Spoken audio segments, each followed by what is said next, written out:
Hello guys, जैसा कि आप सभी जानते हैं हमारा steno for all YouTube channel और हमारी वेबसाइट www.stenoforall.com है। यहाँ ये इस सीरीज़ की हमारी 38 नंबर डिक्टेशन है। पंक्चुएशन मार्क्स का प्रयोग नहीं करने वाले हैं। सभी डिक्टेशन करने के लिए तैयार रहें। रेडी।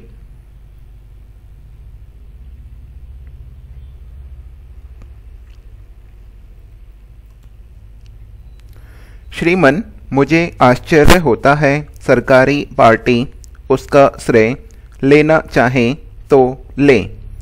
विरोधी पार्टी के लोग भी इसमें जिस होड़ से लगे हुए हैं, यह एक खतरनाक खेल है और इस खतरनाक खेल में हम सारे देश को झोंकते जा रहे हैं। इससे हमें लगता है कि हमारा भविष्य एक भयावह संकट की ओर चला जा रहा है। सभापति जी, मैं आपसे एक बात और कहना चाहूँगा। इस उपमहाद्वीप में हम क्या चाहते हैं? क्या हम एक दूसरे पर बम चलाकर अपने को विजयी घोषित कर सकेंगे? लाहौर पर जो बम गिरेगा तो अमृतसर का क्या होगा?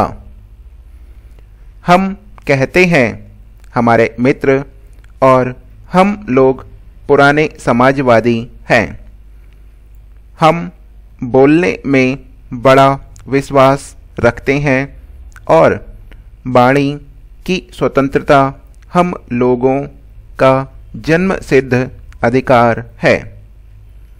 लेकिन हम लोग यह भूल जाते हैं, कभी कभी कर्तव्य के लिए वाणी को विश्राम भी देना चाहिए। इसलिए मुझे उनसे कोई शिकायत नहीं है, क्योंकि हम लोग उस परंपरा को भूले ही नहीं। वाणी खुली हुई हो, चाहे मौके बेमौके जो बोलना हो बोल दें, चाहे उसका परिणाम जो भी हो।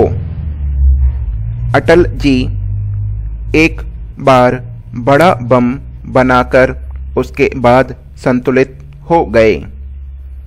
मुझे प्रसन्नता हुई संतुलित भाषा में जब वह बोले। लेकिन आडवाणी जी को क्या हो गया? वह भी ललकारने लगे, जैसे कि पुरुषार्थ की परंपरा इस देश में फिर से जाग गई और वह राजस्थान की परंपरा भूल गए। इस मिट्टी को लेकर, जिस मिट्टी में पता नहीं कोई विषाक्त कण ही पड़ा हो, उसको लेकर वह कहाँ जाना चाहते हैं? इस तरह लोगों के मन में जज्बात पैदा करके इस देश में एक गलत होड़ पैदा मत कीजिए। हथियारों की होड़ पैदा करके दुनिया के अनेक देशों ने अपने क्षेत्रों में बर्बादी का माजरा देखा है, और क्या इस देश में भी यही काम होने जा रहा है? क्या हुआ दुनिया के दूसरे गरीब देशों में? इसी प्रकार बड़े लोगों ने इस प्रकार के उत्साह उन लोगों के मन में जगाए और जगाकर एक दूसरे को लड़ाकर अपने हथियार बेचे। मैं नहीं जानता, कहीं किसी कोने से कहीं कोई हमको भी न उकसा रहा हो। मैं किसी के ऊपर कोई संदेह नहीं करता, लेकिन एक ओर अणुबम का विस्फोट होता है तो मन में यह शंका पैदा होना कोई गलत बात नहीं होगी कि हम दस्तखत करते हैं या नहीं।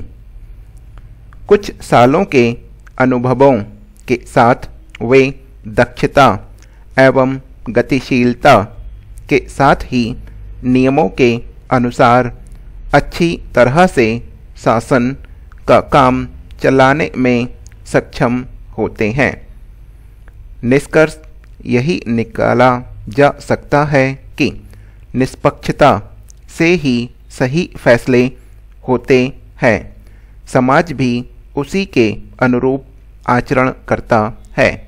इसी के साथ ही डिक्टेशन समाप्त होती है।